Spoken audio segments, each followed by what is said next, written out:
Pozdrav ljudi i svaka čast. Da ne tupimo mnogo, videli smo juče dve očekivane stvari, dve očekivane lagane pobede i dva zatvaranja serije od strane Lakersa i Milwaukeea. Što se tiče Milwaukeea, oni će pred njima imati pravi test sada u vidu ekipe Miami Heata i trenera Erika Spoelstre. Vidjet ćemo kako će se snaći Milwaukee na tu odbranu Majamija. Dve izuzetno jako dobre šuterske ekipe.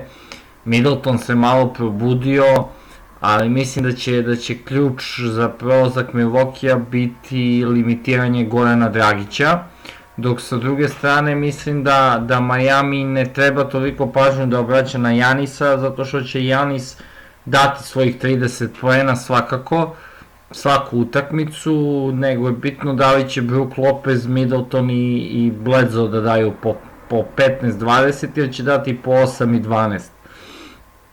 Lakers i fenomenalne partije Davisa i Lebrona.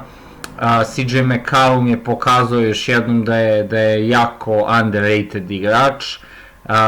Melo je malo pokazao neku staru senku sebe.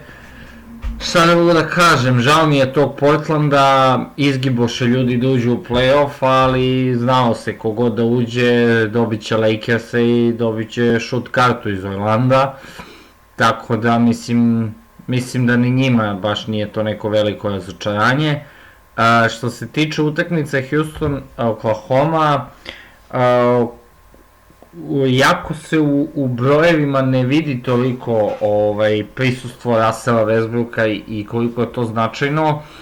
Dosta se to osjećalo na terenu i nama koji smo gledali. Oklahoma, evo vidite, kod nas u grupi, u Viber grupi,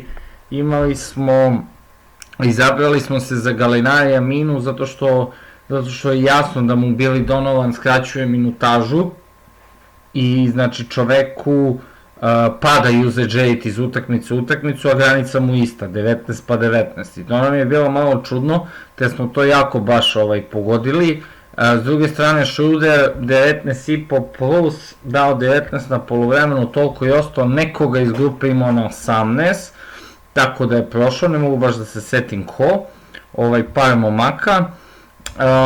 Chris Paul, šta će, jadan,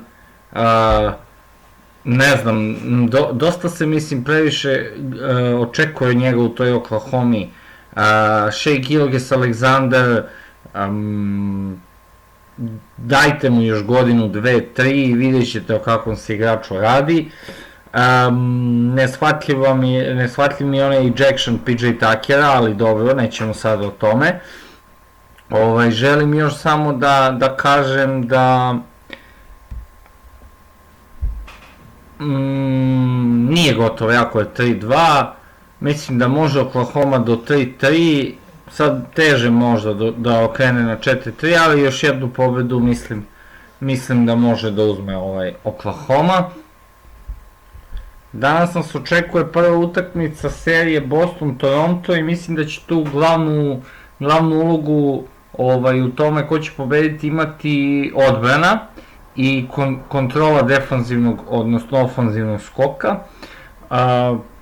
Svoju, da kažem, privrženost nekako dajem Torontu iz prostog razloga što su igrači Bostona, već sam to pričao, nekonstantni, što Tatum da 35 pa sledeću da 4, vi imate konstantnog Laurija na 15, konstantnog Fanflita na 20, konstantnog Sijakama na 20 plus,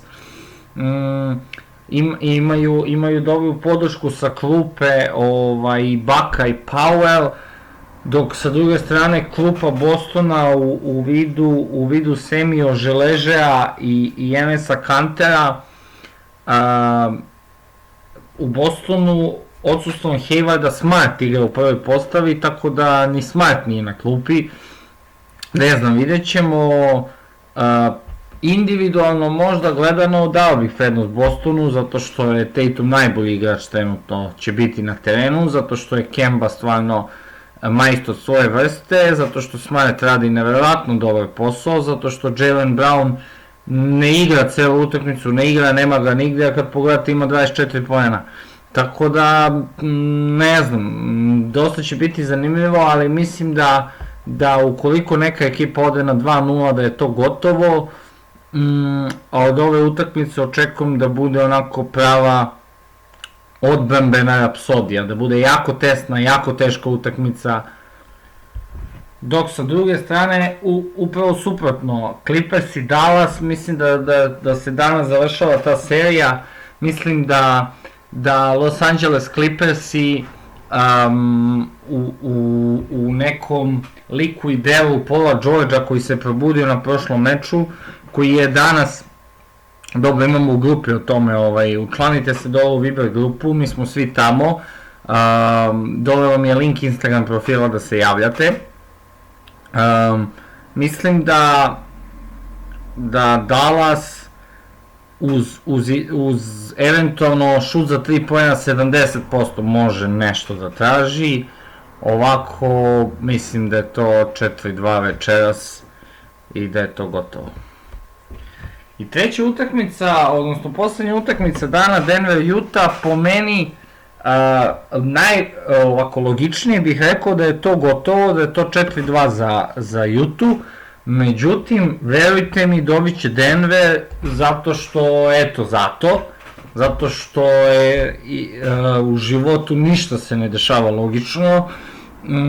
Mislim da u onom periodu kada Jamal Murray i Nikola Jokić ne stvaraju poene, da dosta radi Grant, da dosta radi Michael Porter Jr., da kažem drži svoju ekipu, a posle kad Jamal Murray uzme loptu i ne daje ni rođenom ćaletu, pa da 50 poena, onda ti već ne treba niko drugi, i mislim da je malo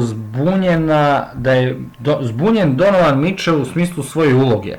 Zato što je u prvim mečevima bez Conleya igrao, da kažem, da je lopta bila kod njega, a sada igra od lopte. Tako da je malo tu došlo do neke zabune, ali ja kažem 4-2, ali vidjet ćete, bit će 3-3 danas.